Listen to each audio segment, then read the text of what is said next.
and you are welcome to my class at the rate of yeschool.com. So today, this is the day 1 and we are going to start something new. We are going to learn something new.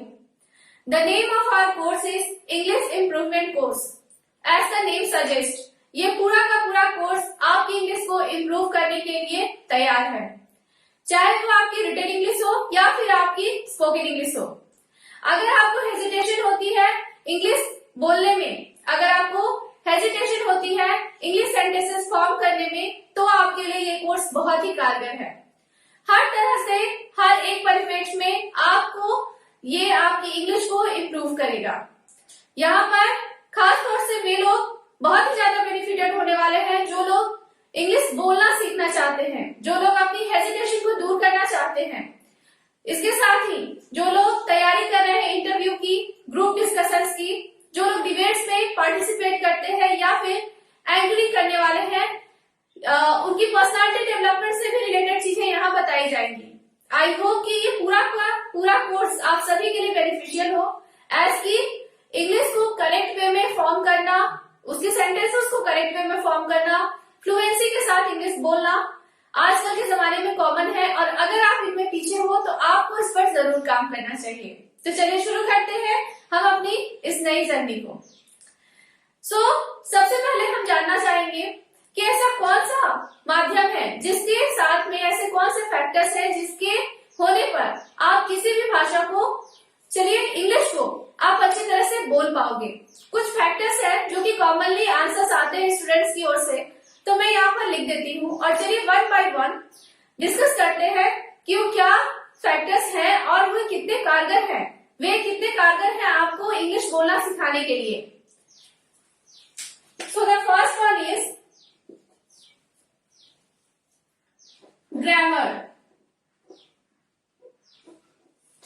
Second one is word power,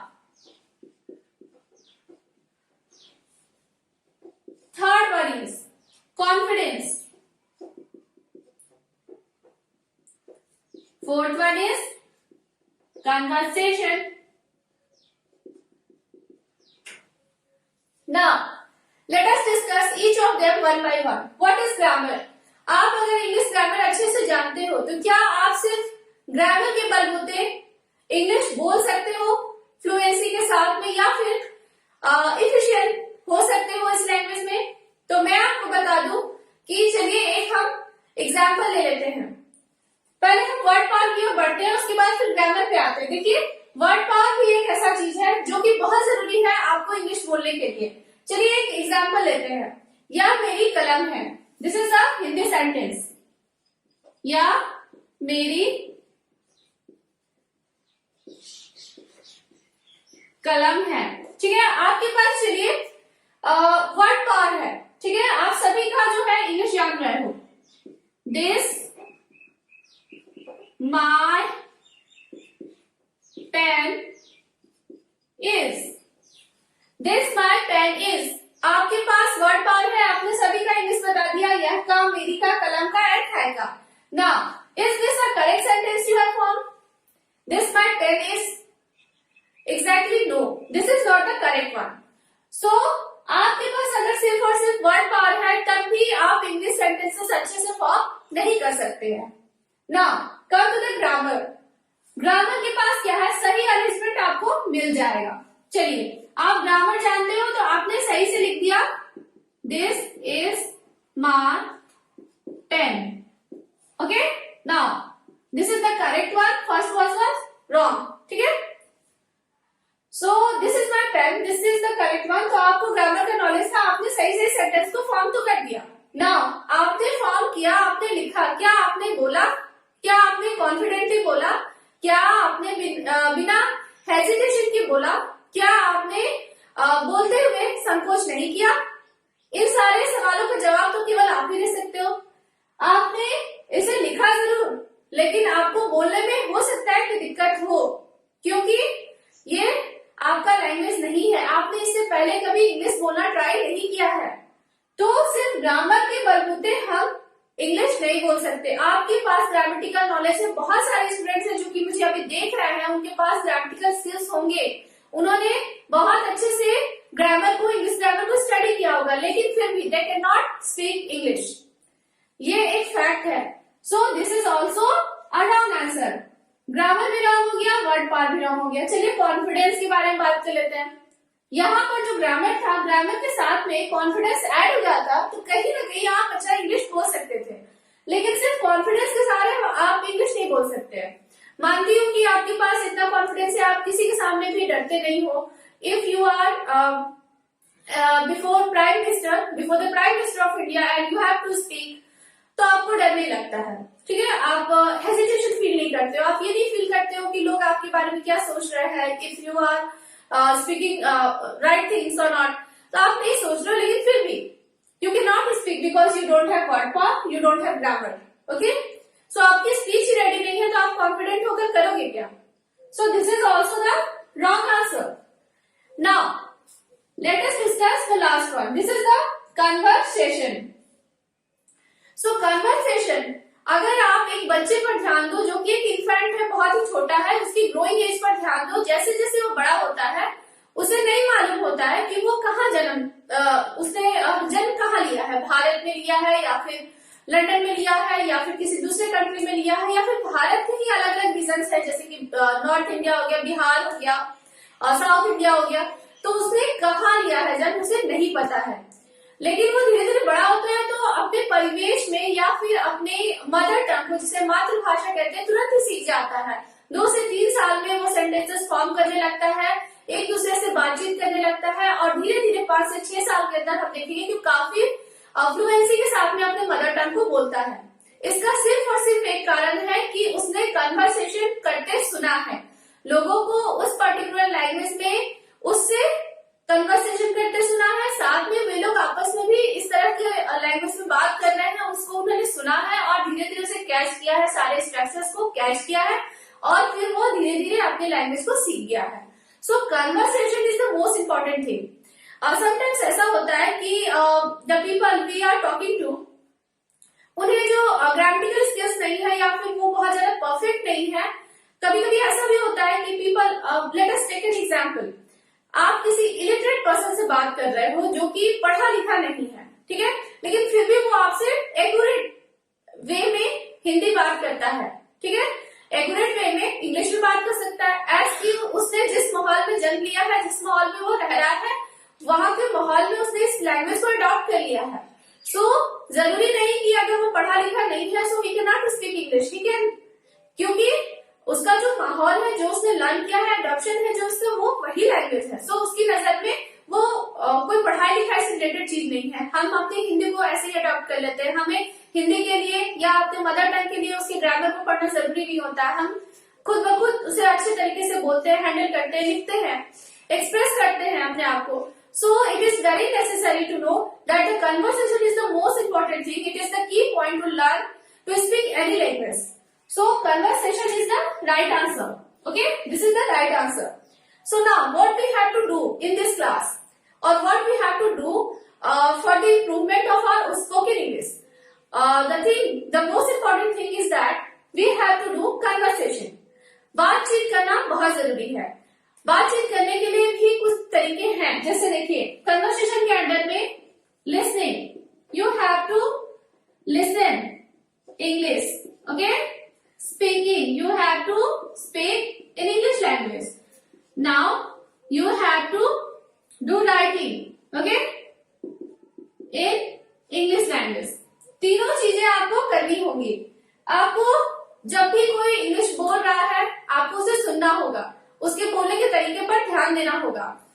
आप इसके लिए क्या कर सकते हो, आप हो सकता है कि आपके जो इंग्लिश चैनल्स है जो आपके टेलीविजन पर आते हैं या फिर इंग्लिश मूवीज जो आप देखते हो उसके एक्सेंट यानी कि प्रोनाउंसिएशन आपको समझ में ना आए, क्योंकि वो लोग दूसरे देश को बिलोंग करते हैं तो उनकी प्रोनाउंसिएशन उच्चारण करने का तरीका थोड़ा अलग होता है। तो हम क्या कर सकते हैं, हमारे टीवी पर लोकसभा टीवी करके एक चैनल आता है जिसमें जो है हमारे देश के पार्लियामेंट के जो सदस्य हैं वो लोग स्पीच डिलीवर करते हैं। ऐसे में क्या होता है कि कुछ होते हैं जो कि इंग्लिश भाषा को चुनते हैं स्पीच का माध्यम, तो वो लोग इंडियंस होते हैं, उनके एक्सेंट हमसे मिलते हैं और कहीं ना कहीं हम अपने आसपास में हो रहे देश में हो रहे चीजों के लिए अवेयर होते हैं, तो हम लोग बड़ी आसानी से उनकी बातों को पकड़ सकते हैं और समझ सकते हैं। तो ऐसे में हमें उन्हें वॉच करना चाहिए, उन्हें सुनना चाहिए, ठीक है।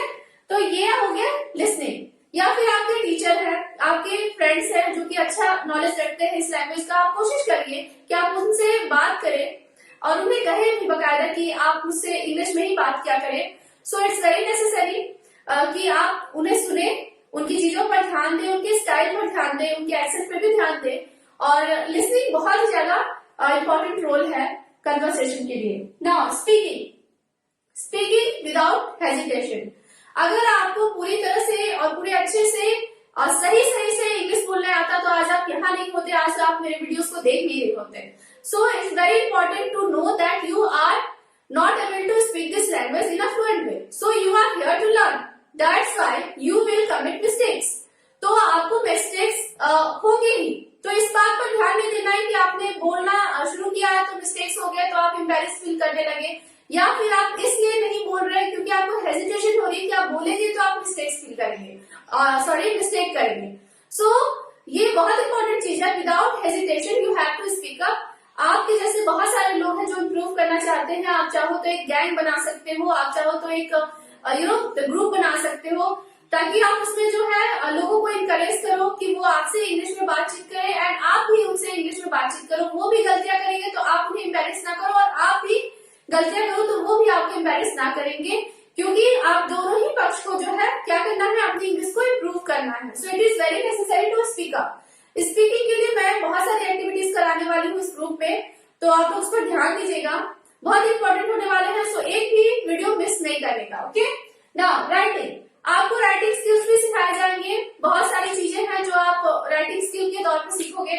बहुत सारी चीजों को मैं आपको कीवर्ड्स दे दिया करूंगी, आपको उसमें लिखना होगा, उसके जो स्ट्रक्चर्स होंगे पहले मैं बता दिया करूंगी, उसमें वर्ड्स भी दूंगी तो आप उसे लिख पाओगे बड़ी आसानी से। तो उस चीज को आप राइटिंग स्किल्स में लेकर के आओगे तो आपकी जो इंग्लिश है वो इम्प्रूव होगी, ठीक है। Now reading is also a factor. Reading, अब बताइए रीडिंग आप कैसे कर सकते हो? तो मैं बताऊं, if you are going to learn spoken English so it is not necessary to read your literature book. Okay, reading करना है आपको, न्यूज़पेपर रीडिंग करना है, क्योंकि न्यूज़पेपर जो है हमारे डे टू डे लाइफ से रिलेटेड है और रीडिंग की हैबिट जो है आपको डालनी ही होगी। ईच डे आपको एटलीस्ट आधा घंटा 30 मिनट्स की अप्रोक्स आपको रीडिंग में ही देना होगा। तो आप क्या कर सकते हो, इंग्लिश न्यूज़पेपर खरीद सकते हो। आपकी इंटरेस्ट की चीजें, जो कि मान लेते हैं कि हो सकता है कि आपको पॉलिटिक्स में इंटरेस्ट है, तो आप पॉलिटिक्स की न्यूज जो है वहां पर आप पढ़ो और चीजों को जानो, आधा घंटा का टाइम दो। उसके बाद फिर भी बताऊं कि हो सकता है कि आपको बॉलीवुड में इंटरेस्ट हो तो आप उससे रिलेटेड चीजें पढ़ो, आर्टिकल पढ़ो, आपको जो भी पढ़ना है, लेकिन आप रीडिंग करो। इट इज मतलब ऐसा हैबिट है, आप इसे डेवलप करोगे तो बहुत ही जल्द धीरे धीरे आप क्या करोगे कि रीडिंग जो है अच्छे से करोगे, साथ में उसका अर्थ भी समझने लगोगे। तो कभी कभी क्या होता है कि न्यूज़पेपर में जब हम पढ़ते हैं तो बहुत सारे हार्ड वर्ड्स हमें मिलते हैं, उसका मीनिंग हमें पता नहीं होता है, बट हम चूंकि जो फैक्ट उसमें रखते हैं, उन चीजों के बारे में हम अवेयर रहते हैं, तो उन फैक्ट्स को जब हम मिलाते हैं तो कहीं ना कहीं हम मीनिंग को खुद ब खुद फॉर्म कर लेते हैं। तो ये भी एक तरीका होता है खुद को इम्प्रूव करने का। वर्ड पावर भी इम्प्रूव होती है, रीडिंग भी इम्प्रूव होती है और आपकी हैबिट भी बनती है, साथ में पूरी तरह से ओवरऑल आप अपनी इंग्लिश को इम्प्रूव कर पाते हो। सो न्यूज़पेपर में आप इन्वेस्ट करो। इट इज नॉट नेसेसरी कि ईच डे आप एक न्यूज़पेपर खरीदो, एज की आपने अभी नया रीडिंग स्टार्ट किया है तो जरूरी नहीं है। जैसे कि मैं आधा घंटा बता रही हूँ तो आधा घंटे में आपने पूरा न्यूज़पेपर नहीं कंप्लीट करना है, पर आप एक न्यूज़पेपर को 4 दिन में कंप्लीट तो जरूर कर सकते हो। आफ्टर 4 डेज और आफ्टर 1 वीक आप दूसरा न्यूज़पेपर बाय करो। तो इस तरह से आप रीडिंग को इम्प्रूव करो। Now the most important thing is dictionary. So dictionary देखिए हमारे पास होनी चाहिए Hindi to English. Hindi to English की डिक्शनरी हमारे पास होनी चाहिए। जैसे कि मान लेते हैं कि हमें पता है कलम, अब हमें सेंटेंस फॉर्म करना है कलम से और हमें पता ही नहीं कि सेंटेंस में जो कलम है उसका इंग्लिश क्या है, तो हमें उसके लिए क्या करना होगा, हिंदी टू इंग्लिश की डिक्शनरी जो है हमें चाहिए होगी, ठीक है। सो यहाँ पर जब आप हिंदी टू इंग्लिश डिक्शनरी में सर्च करेंगे तो हमें मालूम होगा कि कलम का जो इंग्लिश है वो है पेन, ठीक है। तो इस तरह से नॉर्मली मैं बताऊं कि हमारे घर में जो अभी तक में डिक्शनरी होती थी, अब मैं बताऊं कि डिक्शनरी का प्रचलन तो आजकल खत्म हो चुका है, क्योंकि हाथों हाथ स्मार्टफोन्स है। तो हम लोग इंटरनेट पे ही सर्च कर लेते हैं वर्ड्स को, बहुत सारे एप्लीकेशंस आ गए हैं, लेकिन फिर भी जो हम लोग अब तक देखते थे वो देखते थे इंग्लिश टू हिंदी।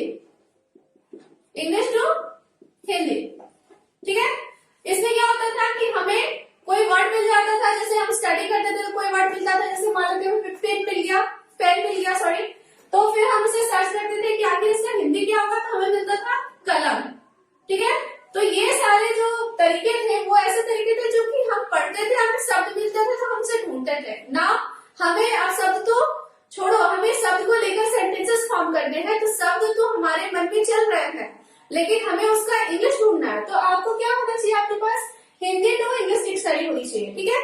तब जाकर के आप कलम का ढूंढ पाओगे कि पेन होता है, ठीक है। तो इसमें इन्वेस्ट करो, न्यूज़पेपर में इन्वेस्ट करो रीडिंग के लिए।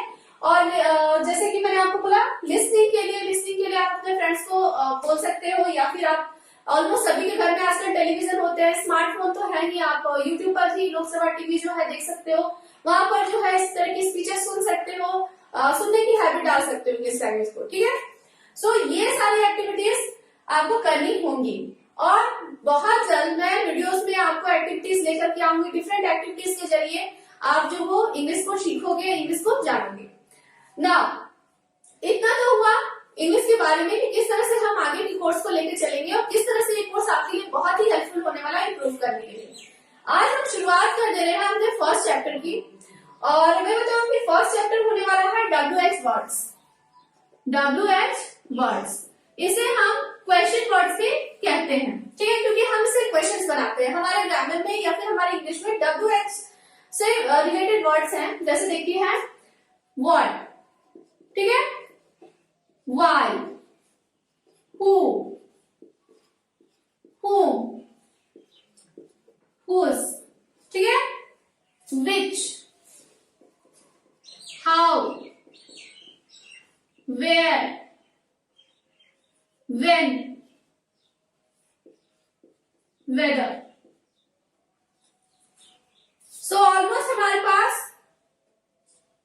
10 वर्ड्स हो गए, ठीक है। इन्हें हम WH वर्ड्स इसलिए भी कहते हैं कि सभी के पास WH है। देखिए यहाँ पर, देखिए, है ना, ये देखिए, यहाँ है और यहाँ है। Got it? नाउ सभी के मीनिंग जान लेते हैं। व्हाट मीन्स क्या, वाई मतलब क्यों, हु मतलब कौन, हु मतलब किसे, हुज मतलब किसका या किसकी, ठीक है, विच मतलब कौन सा, हाउ मतलब कैसे, वेयर मतलब कहां, वेन मतलब कब, एंड वेदर मतलब क्या, एंड कभी कभी हम इसे यदि भी बोलते हैं, ठीक है। तो ये WH वर्ड्स हो गए, इसके मीनिंग्स हो गए, इसे आप नोट डाउन कर लीजिए। क्या है, जैसे कि मैंने आपको कहा कि हमें कन्वर्सेशन स्टार्ट करना है, तो कन्वर्सेशन कैसे स्टार्ट होता है, क्वेश्चन और आंसर से। किसी ने आपको क्वेश्चन करना है और आपने किसी को आंसर करना है, तो ये क्वेश्चन फॉर्मिंग वर्ड्स है। इन सारे वर्ड्स के सारे हम क्वेश्चन फॉर्म करेंगे, ठीक है, क्वेश्चन बनाएंगे। नाउ फिर हम आंसर्स कैसे देंगे, हम वो भी सीखेंगे, ठीक है। तो यहाँ पर WH वर्ड्स को लेकर के मैं आगे वीडियोस लेकर के आऊंगी कि किस तरह से आप एक्टिविटी कर सकते हैं, क्वेश्चन फॉर्म कर सकते हैं, किस तरह से कमांड कर सकते हैं, कमांड दे सकते हैं दूसरे को, ठीक है ना। तो इस तरह के जो वर्ड्स हैं ये बहुत ही जरूरी है आपको जानने। कन्वर्सेशन में खासतौर से ये सारी चीजें तो आनी ही है, तो इसे आप नोट आउट जरूर करें। फिलहाल आज के इस वीडियो में हम इतना ही जानेंगे, WH वर्ड्स के बारे में जान चुके हैं। अब हम जानेंगे कि किस तरह से हम इससे क्वेश्चन फॉर्म करेंगे और कन्वर्सेशन स्टार्ट करेंगे। द मोस्ट इम्पोर्टेंट थिंग कि कन्वर्सेशन स्टार्ट करेंगे किस तरह से। तो इतनी चीजें आपको आज जानने को मिली कि conversation is the most important thing. Conversation जरूर करना है, सुनना है, बोलना है, लिखना है और पढ़ना है, ठीक है। उसके साथ में जो इन्वेस्टमेंट, जो छोटा सा इन्वेस्टमेंट लगेगा आपको रीडिंग के लिए, न्यूज़पेपर के लिए लगेगा, ठीक है ना। वर्ड्स को सर्च करने के लिए आपके पास अगर कोई ऐसा एप्लीकेशन है या फिर आप ऐसा एप्लीकेशन अगर फोन रखे हुए तो सर्च करें, जहां पर आपको Hindi to English dictionary available होगी कि आपने हिंदी वर्ड लिखना है, आपको मिल जाएगा, इंग्लिश उसका जो नेम है या फिर जो उसका जो टर्म है इंग्लिश में मिलेगा। तो ये आपको या तो खरीद लेनी है हायर डिक्शनरी, या फिर आपके पास ऑनलाइन अवेलेबल है तो इट्स ओके। तो इन दोनों के बाद हमने ये जान लिया WH वर्ड्स के बारे में। अब हम इनसे क्वेश्चन फॉर्म करना सीखेंगे, कन्वर्सेशन स्टार्ट करना सीखेंगे। आई होप कि आज का क्लास आपको सही लगा, आज का क्लास आपको समझ में आया। आप जुड़े रहिएगा मेरे इस कोर्स के साथ, एक भी वीडियो स्किप मत कीजिएगा। आप देखिएगा कि कोर्स के लास्ट तक एंड होने तक आपकी इंग्लिश अच्छे से अच्छे तरीके से इम्प्रूव हो चुकी है।